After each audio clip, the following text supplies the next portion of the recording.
या देवी सर्वभूतेषु शक्तिरूपेण संस्थिता नमस्तस्यै नमस्तस्यै नमस्तस्यै नमो नमः। जय माता दी। नवरात्रि यानी शक्ति की उपासना के दिन। ऐसी नवरात्रि साल में 2 बार आती है।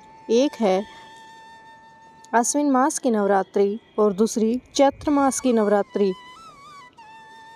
माना जाता है कि हमें इस दुर्ग से मुक्त होने के लिए देवी दुर्गा के आशीर्वाद और मार्गदर्शन की परम आवश्यकता होती है।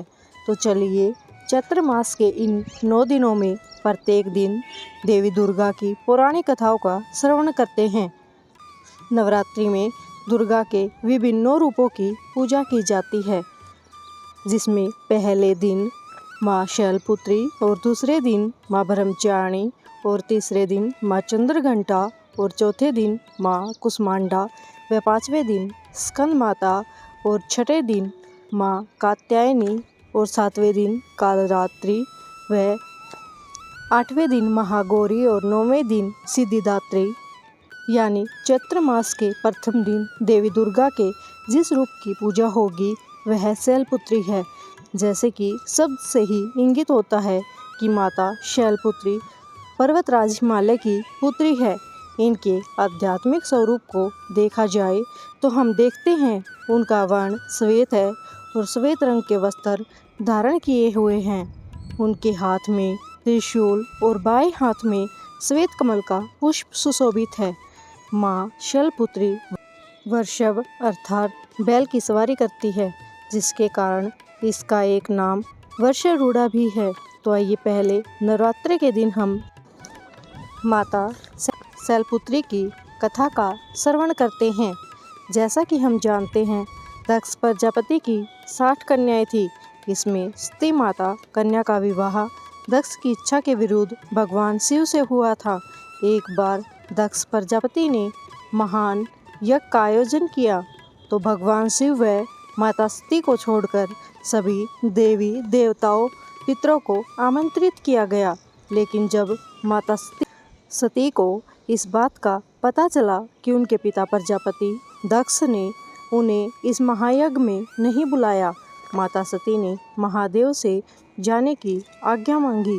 भगवान शिव के मना करने के बाद भी माँ सती नहीं मानी और दक्ष के आयोजन में पहुँच गई। जब प्रजापति दक्ष ने सती के समक्ष ही भगवान शिव का अपमान किया तो उसे यह सहन नहीं हुआ और उसने अग्नि में अपनी देह भस्म कर दी। अपनी पत्नी सती के वियोग में महादेव ने भी वैराग्य धारण कर लिया और तपस्या में लीन हो गए। इन्हीं प्रजापति दक्ष की एक और कन्या थी जिसका नाम था स्वधा। इसका विवाह पितरों के साथ हुआ था। इन पितरों की 3 मानसिक पुत्रियां थी, मैना, धन्या और कलावती। एक समय ऐसा हुआ कि ये तीनों देवियां भगवान विष्णु का दर्शन करने के लिए श्वेत द्वीप पर पधारी और उसी समय 4 कुमार भी वहां पहुंच गए।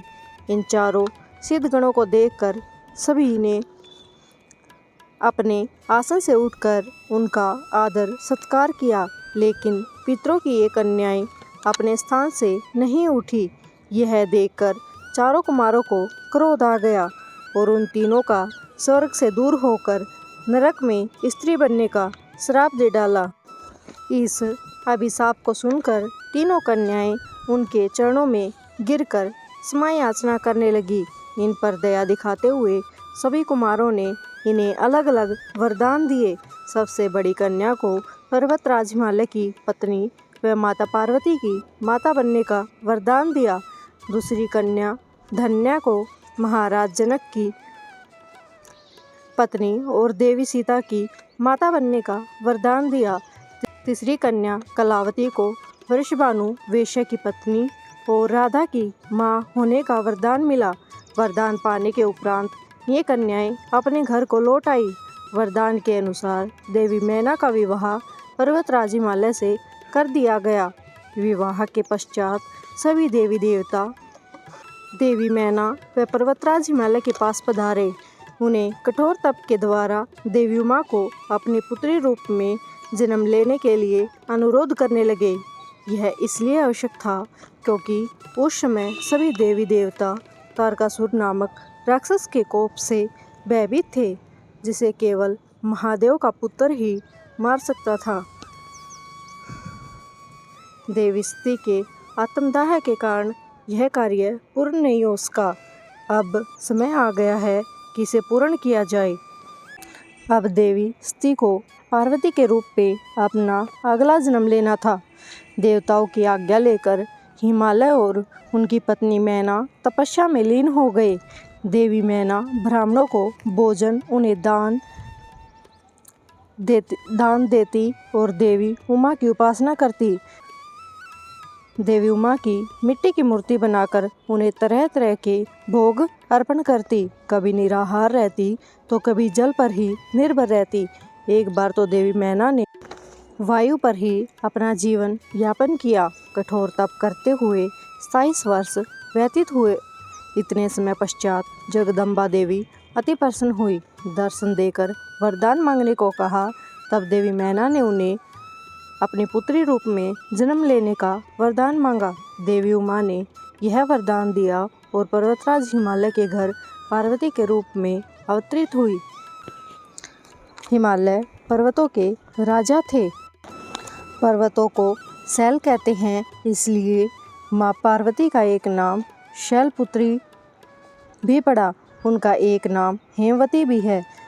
तो ये थी माता शैलपुत्री की संक्षिप्त कथा। आज प्रथम नवरात्रि के दिन माँ शैलपुत्री की पूजा, आराधना और उपासना की जाती है। उनको स्नान आदि से निवृत्त हो कलश स्थापना करें और शैलपुत्री का चित्र भी रखें और देवी को कुमकुम और अक्षत अर्पित करें।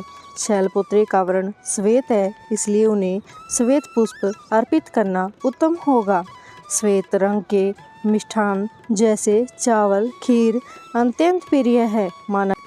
माना जाता है कि माता शैलपुत्री को वाराणसी शहर बहुत प्रिय है और वहीं यहाँ हमेशा के लिए निवास करती हैं और अपने भक्तों की मनोकामनाएं पूर्ण करती हैं। चैत्र मास के प्रथम दिन माँ प्रथम नवरात्रि की कथा। यदि आपको कथा अच्छी लगे तो कमेंट में ज़रूर बताएं और